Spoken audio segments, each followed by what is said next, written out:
Hello guys, আসসালামু আলাইকুম। মেয়েদের হলো শ্বশুরবাড়ি জমের বাড়ি, কেননা পর কখনো আপন হয় না। পরের জন্য তুমি যতই করো, পর মনে করে আমার জন্য সে কিছুই করে না।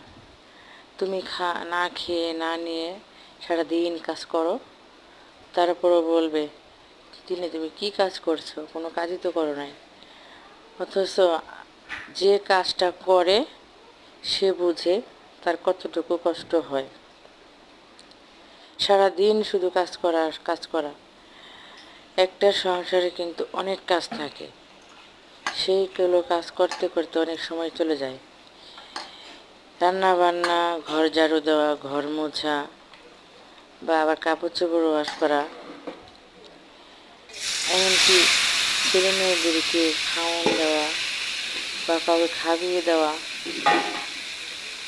এটাই কিন্তু মেয়েদের সংসারের কাজ। তারপরও শ্বশুরবাড়িতে কেউ বলে না সে কাজ করে, কারণ এটাকেই বলে শ্বশুরবাড়ি।